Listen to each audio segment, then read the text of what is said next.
আবছা চোখে ভিখারিটাকে দেখতে পায় ভাস্বর। ভিখারিটা কি হাসছে? ওর ওই অবস্থাটাকে উপভোগ করছে। ভাস্বর এবার পাগলের মতো দৌড়তে শুরু করলো, চিৎকার করলো বেশ কয়েকবার, জল জল আছে কারো কাছে, জল একটু জল আছে, কেউ কোথাও আছে, জল একটু জল আছে। হাড় হিম হরা।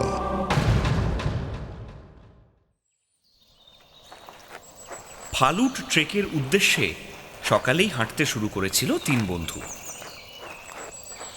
আজকের মতো তাঁবু পড়েছে আচালে ক্যাম্প সাইটে। অঙ্কিত ভাস্বরকে জল আনবার কথা বলছিল। গাইডের সঙ্গে একজন কাউকে যেতে হবে, কিন্তু ভাস্বর স্লিপিং ব্যাগে শরীরটাকে টান টান করে বলল, আজ তো প্রথম দিন, কেমন যেন ল্যাদ ল্যাদ লাগছে ভাই, গাটা প্রচন্ড ল্যাদ খাচ্ছে। ও আজকে তুই এনে দে, কাল আমি পাক্কা আনবো। কৌশিক তাঁবুর ভেতরেই একপাশে ব্যাগ গোছাচ্ছিল। ওকে যাওয়ার জন্য কেউই বলবে না, কারণ সব থেকে চাপের কাজগুলো কৌশিকের দায়িত্বেই আছে। রাতে কেউ যদি টেন্ট থেকে বাইরে যায়, কৌশিক তার জন্য বেরোবে, কিংবা সকালে উঠে চায়ের কাপগুলো তাঁবু অবধি এগিয়ে দেবে। মোটামুটি সবাই সবার কাজ ভাগ করে নিয়েছিল। শুধু ভাস্বরটাই প্রথম থেকে তেঁদরামি করছে। ওর ভাগের কাজ এলেই খালি মেখে বসছে। কৌশিক নিজের মনেই হাসল। আজ চলে গেলেই বেঁচে যেত ভাস্বর। কাল তাঁবু পড়বে কালীঝড়ে। 2.5 কিলোমিটারের আগে জল পাওয়ার কোনো সম্ভাবনাই নেই। কিন্তু ভাস্বরকে সুবুদ্ধি দেওয়া আর গাধাকে লাফ দড়ি খেলতে শেখানো একই ব্যাপার। বেনুবনে মুক্ত ছড়িয়ে লাভ নেই। আকাশ থেকে সূর্যের আলো গায়েব হতেই ঠান্ডাটা যেন জাঁকিয়ে পড়ল। প্রায় 10,000 ফুট উচ্চতায় আশেপাশে অন্য তাঁবু ছাড়া আলোর উৎস বলতে আকাশ ভর্তি তারা আর চাঁদ।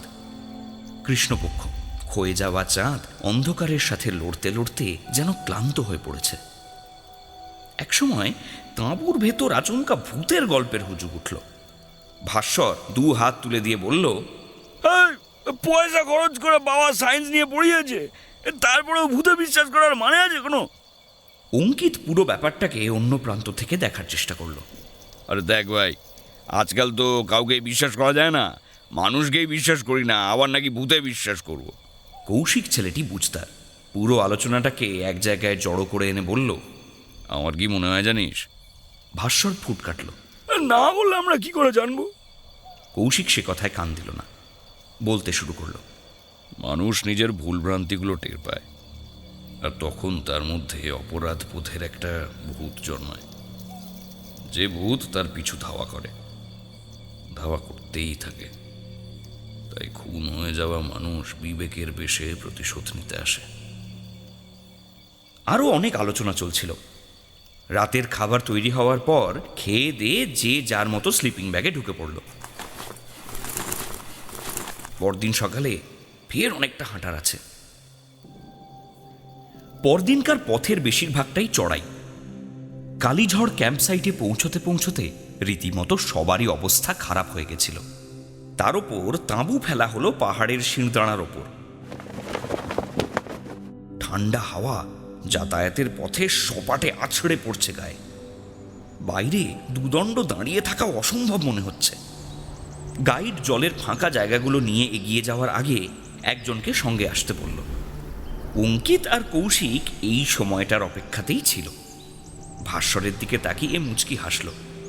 ভাস্বর তবুও যেন দমে যাওয়ার পাত্র নয়। অনেক যুক্তি দিয়ে বোঝানোর চেষ্টা করছিল কেন ওর জল আনতে যাওয়ার কথা নয়, কিংবা ও কবে কার কার কি কি উপকার করেছে। কিন্তু সেসব কিছুই কাজে এলো না। ভাস্বরকেই গাইডের পিছু নিতে হলো। ততক্ষণে অনেকটা এগিয়ে গেছে গাইড। রাস্তায় বিশেষ বাঁক নেই। ভাস্বর সেদিকেই হাঁটতে শুরু করলো। কপালে দুঃখ যে আছে সে ব্যাপারে ও মোটামুটি নিশ্চিতই ছিল। 2.5 কিলোমিটারের রাস্তা, অত কিছু না ভেবে হাঁটতে থাকাই মঙ্গল। মেঘ এসে এক একবার পুরো পাহাড়ি ঢালটাকে গায়েব করে দিচ্ছে। 1 হাত দূরের কিছুও দেখা যাচ্ছে না। ভাস্বরের বুকটা একবারের জন্য ঢিপ ঢিপ করে উঠল। গাইডের দেখা পাইনি এখনো। অপেক্ষাও করছে না কেন লোকটা? কোনো দায়িত্বজ্ঞানই নেই। এ কি, এতটা পথ, ওর তো বিপদ আপদ হতে পারে। আপাতত উতরাই দ্রুত নেমে যাচ্ছিল ঢালবে। যতটা নামছিল ততটাই ফের উঠতে হবে ভেবেই যেন শীত ভাস্বরকে অবশ করে দিচ্ছিল। ফেরার পথে ঠান্ডাটা আরো কনকনে হবে, অন্ধকার আরো গাঢ় হবে। ইস, ভাস্বরের আক্ষেপ হচ্ছিল, কেন যে আচালে ক্যাম্প সাইটে জলটা নিয়ে এলো না। তো এরই মধ্যে হঠাৎ ভিখারির কথাটা মনে পড়ে গেল। এই সামান্য একটা ঘটনা ওর মনে ছিল, সেটা ভেবেই ভীষণ অবাক লাগলো ওর। ভাস্বর এক জায়গায় দাঁড়িয়ে চারপাশটা ভালো করে দেখে নিল। একই রাস্তায় দুবার করে হাঁটছে না তো, বোঝার উপায় নেই। তবে গন্ডগোল তো কোথাও একটা হয়েছেই। মনে সাহস আনার চেষ্টা করতেই ফের সেই ভিখারিটা এসে জুটল। ভিখারিটাকে শিয়ালদা স্টেশনে দেখেছিল ভাস্বর। ময়লা জামা, ধুলোমাখা প্যান্টটা ঘষে ঘষে হাঁটুর কাছটা ছিঁড়ে গেছে। ভাস্বর সিগারেটটা শেষ করেই দেখল ওর কাছে জল নেই। তাই দোকান থেকে একটা মিনারেল ওয়াটারের বোতল কিনেছিল। দাম মেটাতে মেটাতে প্যান্টের কাছে একটা টান অনুভব করলো। ঘুরে তাকাতেই দেখল ভিখারিটা একেবারে কাছে এসে দাঁড়িয়েছে। এই ছেলে, একটু জল দিবি রে, বড় তেষ্টা পেয়েছে, দে না একটু জল। অবজ্ঞার সমস্ত বিন্দু উজাড় করে হেসে উঠল ভাস্বর। কুজন নাকি শখ হচ্ছে চিত হয় সবার। হ্যাঁ, তুই আবার মিনারেল ওয়াটার খাবি? ভিখারিটা অত কিছু বোঝে না হয়তো, হাত বাড়িয়ে ফের বলল, দে না রে, একটু জল খাবো। স্টেশনের এদিকের কলটা খারাপ, দে না একটু জল। ভাস্বর এড়িয়ে যেতে পারত, কিন্তু তখনও ওর হাতে বেশ অনেকটাই সময় ছিল। অঙ্কিত আর কৌশিকের আসতে বেশ খানিক দেরি আছে। তাই ঘেঁষে আসা ভিখারির দুর্বল শরীরটাকে পায়ের সমস্ত শক্তি দিয়ে ছিটকে ফেলে দিল দূরে। ভেতরে একটা নৃশংসতা কাজ করছে।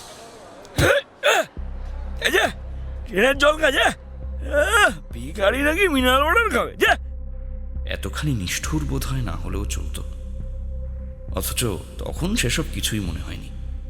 কালীঝড় ক্যাম্পসাইট থেকে জল আনতে বেরিয়ে আচমকা এই উপলব্ধি হলো, ভিখারিটার অবয়ব যেন অন্ধকারেও দেখতে পেল একবার। আর ঠিক সেই মুহূর্ত থেকে তেষ্টায় ভাস্বরের যেন ছাতি ফেটে যেতে শুরু করলো। জল, একটুখানি জল পেলেই বেঁচে যাবে। পথ যে হারিয়ে ফেলেছে ততক্ষণে ভাস্বর বুঝে গেছিল। আচমকা তেষ্টা পেয়ে শরীরের বাকিটুকু শক্তিও যেন শুষে নিল। আবছা চোখে ভিখারিটাকে দেখতে পায় ভাস্বর। ভিখারিটা কি হাসছে? ওর ওই অবস্থাটাকে উপভোগ করছে। ভাস্বর এবার পাগলের মতো দৌড়তে শুরু করলো, চিৎকার করলো বেশ কয়েকবার, জল, জল আছে কারো কাছে? জল, একটু জল আছে? কেউ কোথাও আছে? জল, একটু জল আছে? শেষমেশ হাঁটু গেড়ে বসে পড়লো এক পাহাড়ি ঢালে। বুঝতে পারছিল সবকিছু ফুরিয়ে যাচ্ছে, আত্মসমর্পণ ছাড়া উপায় নেই। ভিখারিটা জল খাচ্ছে দূরে বসে, তৃপ্তি দেখা যাচ্ছে ভিখারিটার চোখে মুখে। উন্মাদের মতো হামাগুড়ি দিতে দিতে খাদের দিকে এগিয়ে গেল ভাস্বর। কখন যে ঢালের শেষ অবলম্বন থেকেও ও ওর হাতটা সরিয়ে নিয়েছিল নিজেও টের পায়নি। শুধু গতকাল রাতে কৌশিকের কথাগুলো মনে পড়ছিল। ভুল বুঝতে পারলেই মানুষের মধ্যে একটা অপরাধ বোধের ভূত জন্মায়। সেই ভূতটা ধাওয়া করতেই থাকে। আরো কি ধাওয়া করবে ভাস্বরকে? না, তার আর প্রয়োজন নেই। একটা পাথরে লেগে মাথাটা রীতিমতো ছিন্ন ভিন্ন হয়ে গেল শেষমেশ। শুধু গলার কাছের তেষ্টাটা জমে থাকলো আজন্মের মতো, যা কখনো মেটেনি, মিটবেও না। এই ছেলে, একটু জল দিবি রে, বড় তেষ্টা পেয়েছে, দে না একটু জল। দে না রে, একটু জল খাবো। স্টেশনের এদিকের কলটা খারাপ, দে না একটু জল।